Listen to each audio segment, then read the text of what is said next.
Guys, কেমন আছেন সবাই? আমি আপনাদের আখি। আমি কিন্তু অনেক ভালো আছি, আপনারা দেখতেই পাচ্ছেন। আমি আব্বুকে একটা বড় মাছ নিয়ে আসতে বলছিলাম, আব্বু কিন্তু নিয়ে আসছে। বড় মাছ আনার কিন্তু একটা কারণ আছে, আপনারা তো জানেনই আমি হুটহাট করে যেই রেসিপি দেখি সেই রেসিপি বানাই। এই দিন ফেসবুকে দেখলাম ফিশ ফিঙ্গার বানানো, তা এখন আমার সেই ফিশ ফিঙ্গার বানাতেই হবে গাইস।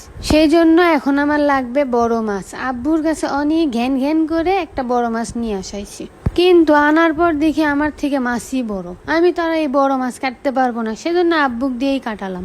আমরা কিন্তু জানতাম না মাছের পেটে থাকবে ডিম গাইস, হঠাৎ করে পেয়ে গেলাম ডিম। ডিম দেখে তো আমি সেই খুশি, আরেকটা রেসিপি বানানো যাবে। আগে মাছটা তো শেষ করি।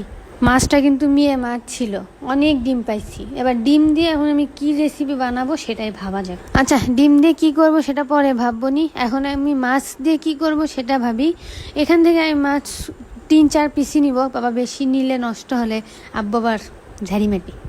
গাইস, আপনারা তো দেখতেই পাচ্ছেন আমার আব্বু কি সুন্দর মাছ কাটতেছে। আমার আব্বু বাজারে একটা মাছ কাটার দোকান দিয়ে বসে দেওয়া যেতে পারে। আপনাদের যদি কারো বাসায় মাছ কাটার লোকের দরকার পড়ে তাহলে আমার আব্বুকে নিয়ে যেতে পারেন। এই যে দেখেন, আমি এখন ডিমটা বের করতেছি, কিন্তু ডিম বের করতে গিয়ে ডিমের ভিতরে আমার নখি ঢুকে গেছে। আমার মতন করে কেউ এইভাবে ভুলভালভাবে ডিম বের করবেন না, তাহলে কিন্তু পরে আর সেই ডিম খেতে পারবেন না, ছিঁড়ে যাবে। ভিডিও চলতেছিল দেখে আব্বু আমাকে কিছু বলেনি, ভিডিওর ক্যামেরা না থাকলে আব্বু আমাকে দিত। যাই হোক গাইস, এত বড় মাছ তো আর নষ্ট করব না, যেটাই বানাবো ভালো কিছু বানানোর চেষ্টা করব। আর আমার এই রেসিপিগুলো তোমাদের কেমন লাগে আমাকে একটু কমেন্ট করে জানাইও তো।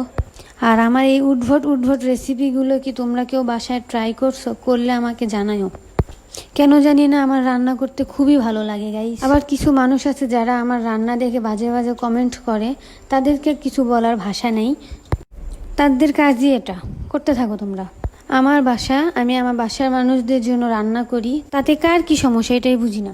আমার এই ফুল রেসিপিটা তোমরা আমাদের বড় পেজে পেয়ে যাবা। আর এটা আমার প্রথম ব্লগ ভিডিও, কেমন লাগলো তোমাদের কাছে এটা আমাকে জানাবা। আর আমাকে ভালোবাসলে আমার পেজটাকে লাইক কমেন্ট করে পাশে থাকবা।